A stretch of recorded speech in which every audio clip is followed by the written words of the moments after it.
پدر از دنیا گذشت. صاحب یک فرزندی 3 ساله بود. مادر تربیت فرزند را به عهده گرفت. بسیاری خواستگاریش می آمدند، چون که بسیار زنی با اخلاق و زیبا بود. اما مادر باشد نمیخواست ازدواج کند به خاطر تربیت فرزندش. فرزند به وای رسید و جوان شد. مادر دائم او را نصیحت میکرد، میگفت پسر جانم نمازهایت را بخوان، با خداوند نزدیک باش. لیکن پسر باشد با سخنهای مادر گوش نمیکرد و دائم مشغول اینترنت بود. حتی با همراه مادر خود نمی نشست. روز مادرش وارد حجره شد و سرزنشش کرد. گفت گویا که من در این خانه وجود نداشته باشم و اهمیت برایم نمیدهی و نه از حالم میپرسی. به سبب همین کامپیوتر لعنتی حتی فرضهای خداوندی را به جا نمی آوری. اما فرزند باشد مسخره کرده جواب گفت پروا مکنید مادر، برای شما هم یک جهاز کامپیوتر میخرم. از سحر تا بیگاه در نزدش میشینید، هیچگاه خسته نمیشوید. مادر بیچاره خاموش ایستاد و فرزند باشد کارش را ادامه داد تا اینکه بالای سرشان این مصیبت آمد. روز مادر فرزند را دید که فیلمی غیر اخلاقی تماشا دارد.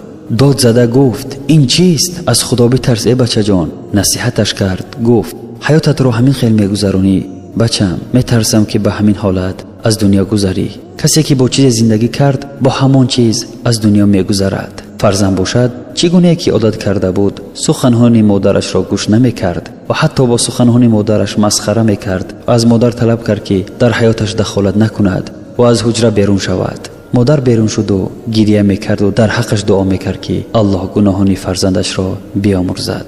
2 روز نگذشته بدبختی رخ داد. مادر بیچاره با برادرش که امام خطیب بود تماس گرفت و می گفت برادر تیز بیایید، دچار مصیبتی شدم. برادر باشد در حال حاضر شد. وقتی که داخل حجره شدند این فرزند گناهگار در نزد کامپیوتر برهنه فیلمی بد اخلاقی تماشا میکرد در حالی که جان داده بود. مادر گریه کرده می گفت پسرم نماز نمیخواند، عاقبتش چی میشده باشد برادر؟ برادر گریه کرد و یگان چیزی گفتن نمیتوانست تا شستن و کفن کردن و دفن کردنش، تا اینکه خواهرش را زیادتر غمگین نکند. اما خود به خودش می گفت خداوند از کسی غضب کند عاقبت جانش را با همین طور می گیرد و خداوند را با همین حال ملاقات می کند روز قیامت در نزد همه مردم. چگونه که در حدیث مسلم از جابر پسر عبدالله روایت شده است که گفت قال رسول الله صلی الله علیه و سلم یبعث كل عبد على ما مات علیه. پیغمبر صلی الله علیه و سلم فرمودند هر بنده بر آنچه که مرده است برانگیخته می شود. ولا حول ولا قوة الا بالله. يا أيها الذين آمنوا اتقوا الله ولتنظر نفس ما قدمت لغد واتقوا الله إن الله خبير بما تعملون. ای مؤمنان از خدا بترسید و هر شخص باید بنگرد که برای فردا یعنی برای روز قیامت چه چیز پیش فرستاده است و از خدا بترسید به درستی که خدا به آنچه میکنید خبردار است. ولا تكونوا كالذين نسوا الله فأنساهم أنفسهم أولئك هم الفاسقون.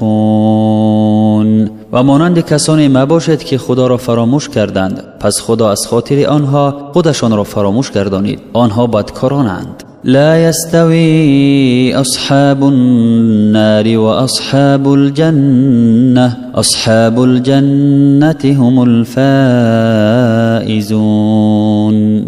اهل دوزخ و اهل بهشت برابر نیستند. اهل بهشت به مطلب رسندگانند.